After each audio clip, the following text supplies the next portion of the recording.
osimbi touche na carré orate penalty ya Samoa osopisi Fally Ipupa okotisi ba Warrior mai mozo continue kopikle ozo bapiklaka te soko opesi fausse information soit bunga soko bungi to soza courage oye osote ozo abordant osote soko ozo abo soit o rectifier. Voilà que maintenant tu commences à te contredire.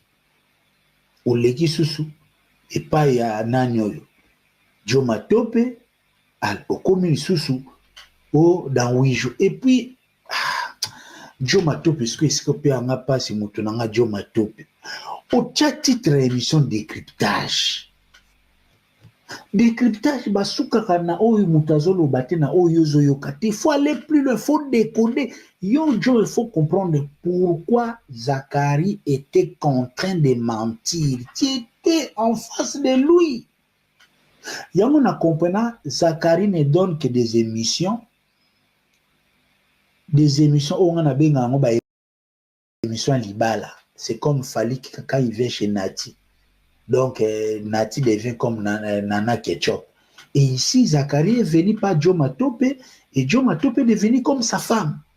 Et on peut savoir rare émission à Zachary Talami Penza Pentate.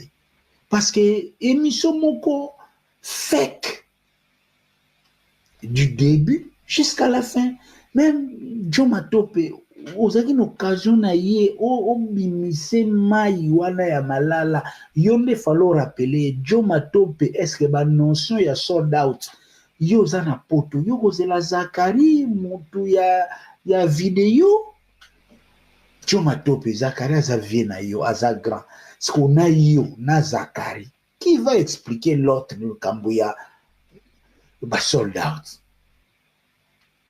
Ça, ce sont les débats des petits-enfants, il y a new analyse, des Yombo concept. Ce sont des petites histoires que les jeunes gens sont en train de se blaguer. Nango, biloko banzungu, bisa biloko, babeta kabadada.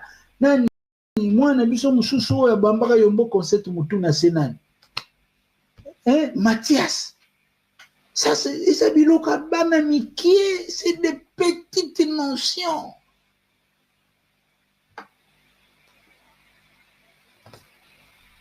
Contradiction, c'est contradiction. Contradiction.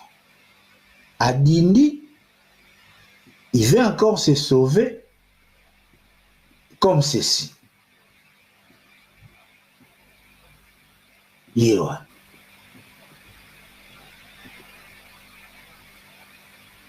Événement, il faut ça la Tikuna, parce qu'il faut te tenir 8 mois. Nous espérons que l'auto ça démission le 30 octobre. On espère que le 8 a ça en sold out. Je reviendrai encore là parce qu'il y aura des gens qui ont mal interprété une vidéo moi aussi de leur vent. Papa, il y a une vidéo sur le lobby pour ça les sold out, bozo c'est là-bas officialisé. Et comme ce qu'on espérait, hein? Je ne sais pas. Oui, je sais que ba warrior beaucoup moins se monde ba mouton, ba warrior ba comment ba couillon. Ba warrior ba kuma ba vachole na bino attaque tout vraiment kaka yona veste sold out boze l'officialisation alloyer les sous et comme sur les 8 est coca et coca parler aussi voilà il y a sur les dates donc d'ici le 8 nous souhaitons qu'il y ait vraiment son date par rapport aux 80 000 places actuelles t'as la sous-verbe éco employé d'ici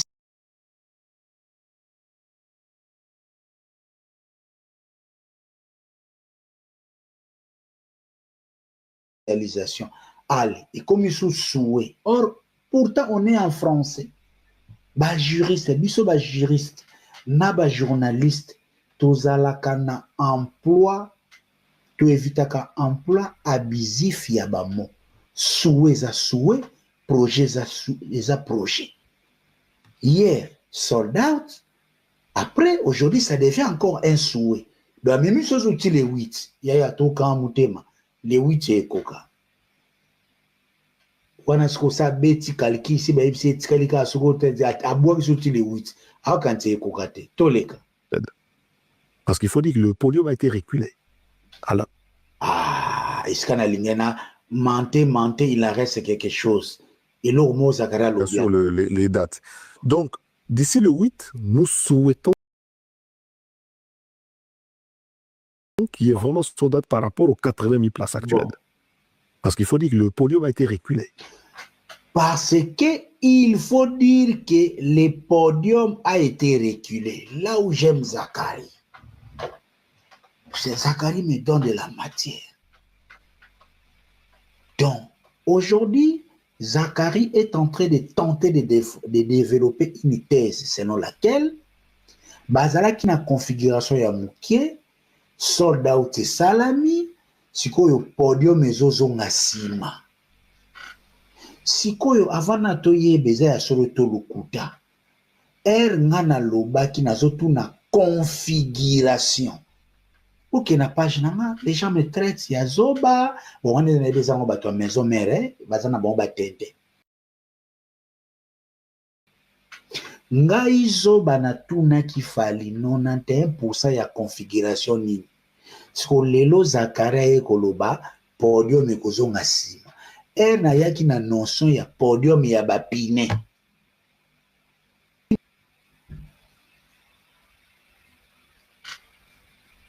yaya stade oyo tokoyoka makambo yaya nga nandimi te baleke meme 30 000 nandimi te na première configuration oyo baleke meme 30 000 yaya nakomi na ntembe tembe nakokamwa nakomi yaya nakomi na ntembe ngao ndenge esali boye ntembe mati lisusu ndenge bakomi donc bakomi lokola nani mama oyo ya Rao Bank ozalaki na munduki ete ya joue mujwa nini ililaka poli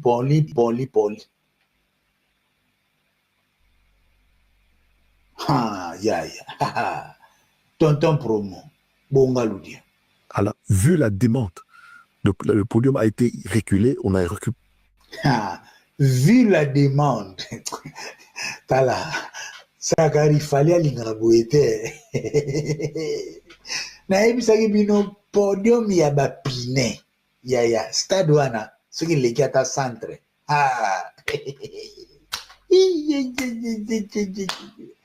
nayesaki bino makambo ezali awa makambo ezali le podium a été reculé donc quand on a commencé le podium a été avancé et pour avancer le podium il faut un podium roulant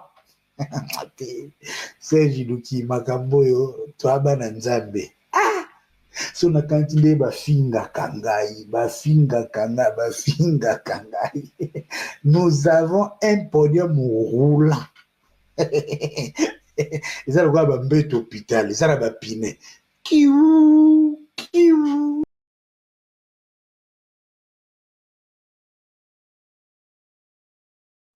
le podium et puis on pose ça la podium on lisusu ya na photo podium on te bon nous notre révélateur le clown Zachary Bababa c'est tonton promo te bapato eza goué na bandela susu bonga lude Le 30 octobre.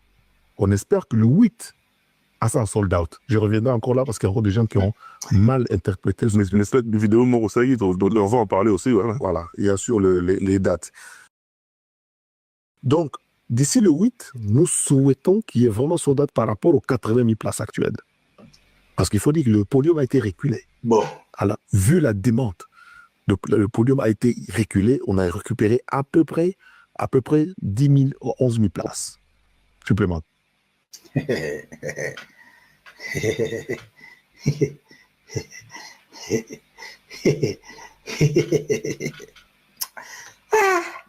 oyebi na tribunal juge soki azotuna bato baquestion bomonanga lokola baquestion banale yaya tata Zachary printemps que il est en train de prétendre le podium a été reculé après être avancé parce que c'est un podium roulant. Ça a été reculé sur demande parce qu'il faut ajouter 10 000 places. Parce que lui-même, dans sa conclusion, il estime que maintenant, ils seront à 80 000 places. Pour dire qu'au départ, ils étaient à 70 000 places. Yaya. To vanda na bino atabino moba warrior. Kroki wana eza kroki à 70 000 places. Kroki wana eza kroki à 70 000 places. Eza kroki à 70 000 places. Ndenge ezalaki liboso. Hein? Wana kroki à 70 000 places. Sikoyo, dans les règles de l'art, si vous êtes à 70 000 places, vous avez presque la full capacité. Vous êtes à 90%. Donc, si les tickets se sont déjà épuisés, vous n'avez pas ici besoin de 10 000 places supplémentaires. Vous allez dans une autre date parce qu'une seule date au Stade de France n'est pas rentable. Ah, c'est ce qu'a bazo kamaka. Une seule date au Stade de France n'est pas rentable. Donc, on suppose que, surtout à Kodata Zakari, que c'est vrai, si vous étiez à 70 000, c'est maintenant épuisé, sur demande, vous ajoutez 10 000 places alors que vous pouvez vous créer, vous avez encore 7 mois. Mais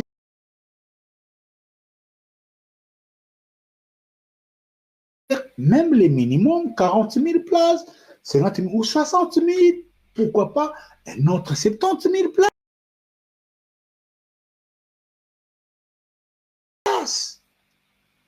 C'est ça la réalité automatique.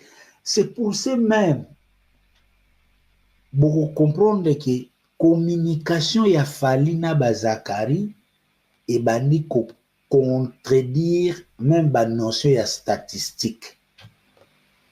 Chers amis, vous vous êtes posé la question pourquoi n'a qui fallu 91% ya configuration. Si dans 5 jours, vous avez consommé 91%, il y a billets. C'est-à-dire, tout ça, on a capacité, il y a 70 000, donc 60 000 tickets pour consommer. On a 5 jours. On a 9 000 tickets restants. Pour aussi, sont dans combien de jours? Si dans 5 jours, vous avez épuisé 61 000 tickets, 9 000 restants, bon, aussi, ils sont dans combien de jours? Tout ça, la statistique. Tout ça, la statistique. Donc, 5 jours, dans 60 000, vous avez en moyenne, moko, il y a à peu près 9 000 tickets par jour. En une journée, vous aussi, sango. Beaucoup aussi, donc, il fallait que vous ayez comme 91% TI. Balinga va constater qu'en déto, que les gens dans 5 jours, dans 60, donc, il lobby aussi, ça. C'est tout naturel. Yaya. 60 000 personnes, bah, yembango. 9 000 personnes, bah, télémi. Et comme le gars, bah, tu Okimambango, libale, comme il bah, télémi. Professeur Hassan Aebisara Bisso, la meilleure façon de contrer les chiffres, c'est la logique. Ce sont des notions que la logique ne peut pas justifier. Il y a anguille sous roche. Oui, ils ont épuisé 91%, il y a des tickets mis en vente.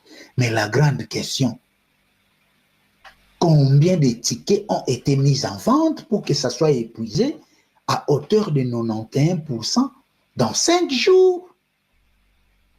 Tout là, là. Ah, Gaïe, tonton promo, chef de la presse, Bongaloudia. Si vous allez maintenant, vous allez voir que les catégories sous lesquels les billets sont vendus étaient des catégories qui n'étaient pas là avant. Il doit rajouter quelques catégories. 2 catégories principalement, notamment non, une catégorie, une grande catégorie, VIP à 212 €, plus les 60 € de la pelouse parce que il y a de la place, le podium quand il recule, donc il y a de la place. Donc on peut rajouter des gens dans niveau force.